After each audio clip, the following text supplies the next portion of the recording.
जालन्यात ओबीसी संघटनांचा रास्ता रोको आता सुरू आहे।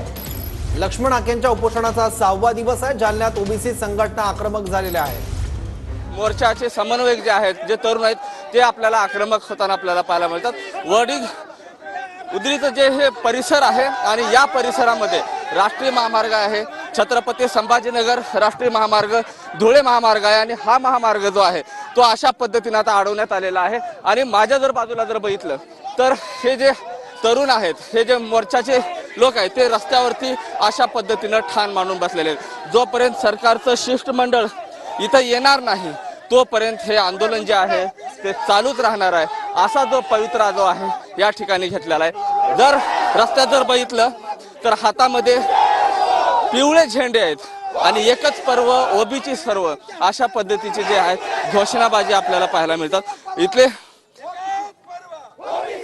संपूर्ण जो वडीगुद्रीचा जो परिसर आहे, गेल्या 6 दिवसापासून इथं ओबीसी मोर्चाचे समन्वयक असतील, समाज बांधव असतील, मोठ्या संख्येने इथे येतात। मात्र आज 6व्या दिवशी देखील प्रशासन कसलीही रेलचेल केली नसल्यामुळे आता ओबीसी समाज जो आहे तो आक्रमक झालेला आहे। रस्त्यावरती ओबीसी समाज इथं जे आहे तो उतरलेला आहे।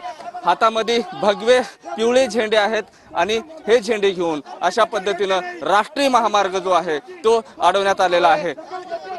जर पलीकडचा जर परिसर जर बघितला तर हा जो परिसर आहे पूर्णपणे बंद इथे या ठिकाणी करण्यात आलेला आहे। या ठिकाणीही म्हणजे 2 रस्ते राष्ट्रीय महामार्गाचे आहेत, या ठिकाणी देखील जे मोर्चेकरी आहेत रस्त्यावरती उतरून अशा पद्धतीने जे आहेत ते कार्यकर्ते सोबत आहेत। काही कार्यकर्त्यांशी बातचीत करण्याचा प्रयत्न करतोय।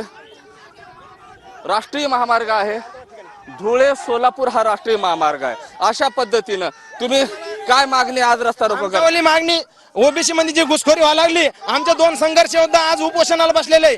आज 6 दिवस झाले त्यांनी अन्न पाणी त्याग केलेलं आहे। आज त्यांची परिस्थिती इतकी बिकट झाली, त्यांना आज बोलता येणार, त्यांचा श्वास पण आज रुकला होता। जोपर्यंत आमच्या संघर्ष योद्ध्याला जर शिकवी धक्का लागला तर आम्ही अख्खा महाराष्ट्र पेटून टाकल्याशिवाय आक्रमक झालेला आहे समाज। अशा पद्धतीनं पोलीस कर्मचारी इथे या ठिकाणी उभे आहेत। ट्रक जो आहे डंपर आडवा लावण्याचा प्रयत्न इथं होतोय, जो हायवा आहे तो आडवा लावण्याचा इथं या ठिकाणी प्रयत्न होतोय।